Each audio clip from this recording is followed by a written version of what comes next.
உங்கள் favourite TV ஷோக்களை இனி miss பண்ண தேவையில்லை. ZEE5 இல் முற்றிலும் இலவசமாக காணுங்கள், இங்கேயும் எப்பொழுதும். ஹஸ்பண்ட் சார், என்ன மாதிரி? எனக்கு ஒரு ஆசை. என்ன? என் மடி மேல தலை வச்சு படுத்துக்கணுமா? அது இல்ல. வேற என்ன? எனக்கு குல்ஃபி ஐஸ் சாப்பிடணும் போல இருக்கு. குல்ஃபியா? அதெல்லாம் வேண்டாம், சளி பிடிக்கும். எங்க ஊர்ல நான் மழையில நனைஞ்சுக்கிட்டே குல்ஃபி ஐஸ் எல்லாம் வாங்கி சாப்பிட்டிருக்கேன் ஹஸ்பண்ட் சார். எனக்கு சளி எல்லாம் பிடிக்காது. குல்ஃபி ஐஸ் வாங்கி கொடுங்க. அப்போ நீ தனி ஆளு. ஆனா இப்ப உன் வயித்துல குழந்தை இருக்கு. நீ குல்ஃபி சாப்பிட்டா உனக்கு சளி பிடிக்கலனாலும் வயித்துல இருக்க என் அம்மாக்கு சளி பிடிச்சிரும்ல. குல்ஃபி எல்லாம் வேண்டாம். வயித்துல இருக்கிற குழந்தைக்கெல்லாம் சளி பிடிக்காது ஹஸ்பண்ட் சார். குல்ஃபிக்காரன் போயிட போறான். சீக்கிரமா போய் ஒரே ஒரு குல்ஃபி ஐஸ் வாங்கிட்டு வாங்களேன். வேண்டாம் மாதிரி, சொன்னா கேளு. புள்ளத்தாச்சி மட்டும் ஆசைப்பட்டு சாப்பிட முடியாம போனா அப்புறம் பிறக்க போற குழந்தை காதுல சீழ் வரும்னு சொல்லுவாங்க.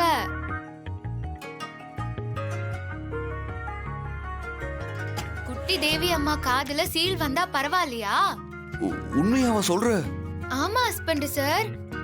உங்ககிட்ட போய் நான் போய் சொல்லுவேனா? சரி இரு, நான் இப்பவே போய் வாங்கிட்டு வந்துடுறேன்.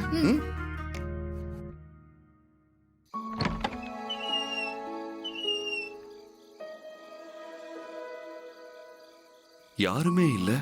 குல்ஃபிக்காரர் போயிட்டாரு போல. எந்த பக்கம் போனாருன்னு தெரியல.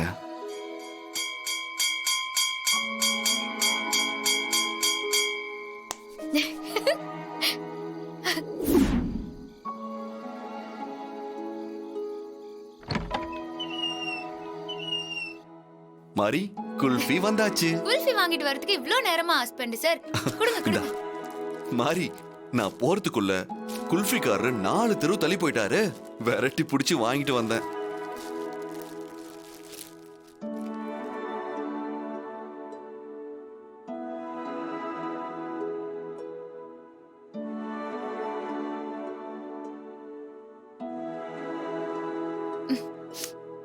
நான் ஆசைப்பட்டு கேட்டப்போ குழந்தைக்கு சளி பிடிக்கும்னு சொன்னீங்க.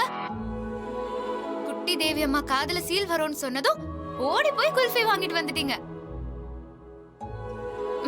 அப்போ என்ன விட உங்களுக்கு குழந்தைதான் முக்கியமா? ஐயோ, அப்படி இல்ல மாரி. எனக்கு நீயும் முக்கியம், குழந்தையும் முக்கியம். 2 பேரும் எனக்கு கண்ணு மாதிரி.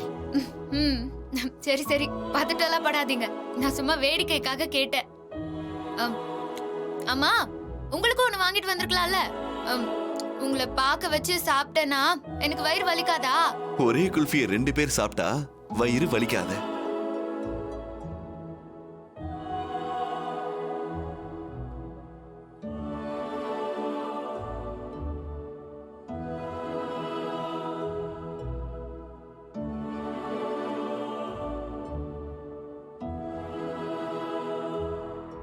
ZEE5 ஆப்பை டவுன்லோட் செய்து அனைத்து எபிசோடுகளையும் இலவசமாக பாருங்க.